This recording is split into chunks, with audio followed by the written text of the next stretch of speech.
So the Broncos defeated the Green Bay Packers 34-26 in a great football game, one of the best of the weekend. I thought Denver could win this game because we know how good their defense is, but the question for Denver all year to me has just been what limitations they have because of Bo Nix. And he delivered probably the best game of his life. And this is starting to become a thing we just have to address. You know, I've never thought Bo Nix was an A-list franchise star quarterback. Against that game against the Chiefs, he delivered and had a great game and a must-have big moment. And he had it. And up till that point, I think played the best game of his life. Well, this Packers game surpassed that.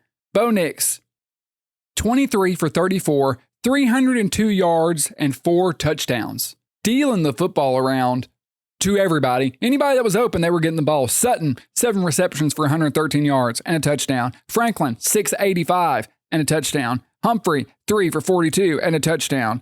Look, we know the strength of Denver's team all season has been the defense. There's no doubt about that. They've been one of the best defenses in the country, probably behind Houston, I think. Some people might put them behind Seattle. I think I would put them number 2 behind Houston. We know that they've been a championship team just based on the defense alone. But the nagging question, which I think has been fair, is just what does it mean when you get late in the season and you get into a game and Bo Nix has to win it for you? Can he do that? Well, it looks like he can, because if Bo Nix can play like this, not even necessarily to this level, if Bo Nix can play, average to 90% of what he looked in that Packers game, Denver can win the Super Bowl.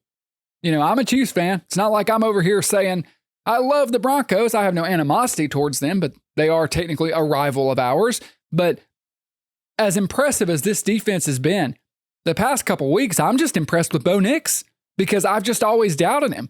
And you watched him at Auburn, and he wasn't very good. I'm from Alabama, so I watched a lot of Bo Nix games. I thought a lot of that was the limitations of Auburn and not knowing what to do with him.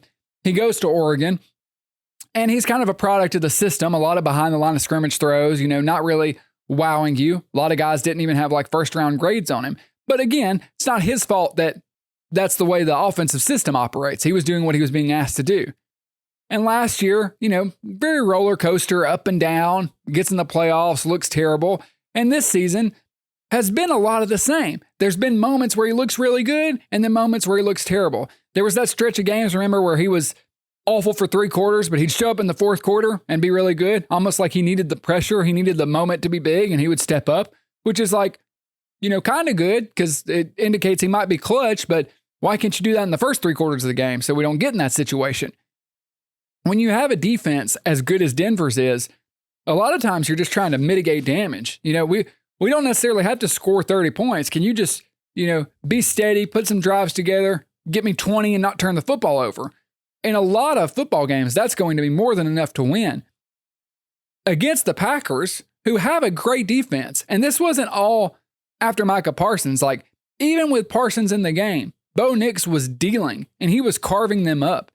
And he made a ton of impressive throws on big downs. There was one 3rd down throw. I think it was to Cortland Sutton down the left sideline. As big a throw as you could ask your quarterback to make. And Sean Payton, who I was kind of making fun of in the off season, right before the season started, because he was talking about how great this team is and how awesome Bo Nix is, and he believes, and they're real contenders. Just being honest, flatly, I just did not buy it. And I was wrong. If Sean Payton's able to take Bo Nix on a deep playoff run and have him continue to play at this level, paired with this defense, it's one of the best coaching jobs of his career. Probably is the best coaching job of his career because Drew Brees was Drew Brees. I mean, come on. Playing with New Orleans, Drew Brees, okay, a lot of coaches could have been successful there. Yeah, I'm not saying they could have had the success that Payton did, but this is a different beast.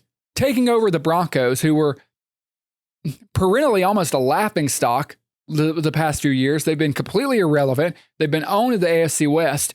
And now you take them, and not only do you have them winning the division, you have them as the number 1 seed. You just knocked off the Green Bay Packers. Your quarterback's throwing for 300 yards and 4 touchdowns, and you've got one of the best defenses in the nation. I just can't overstate how impressed I am with Denver and how wrong I was about them. Because I didn't see this coming. I thought the defense would be very good. I didn't think they would be as good as they are, and I certainly didn't think Bo Nix would be turning in these kind of performances. Even the high end I expected for Bo Nix, I didn't think was this. I never thought I would see a Bo Nix game where he looked like he did against Green Bay. Absolutely all the respect goes to Sean Payton in Denver. And if there's anybody out there that's still doubting him or still saying, the quarterback's going to limit him like I was, maybe I was the last one aboard the train, but I'm jumping on. The train's taking off. I'm running down the tracks and I'm reaching, trying to grab a rail because I want on board. This team is legit. And with Bo Nix playing like this, they can win the Super Bowl. This is a dangerous football team.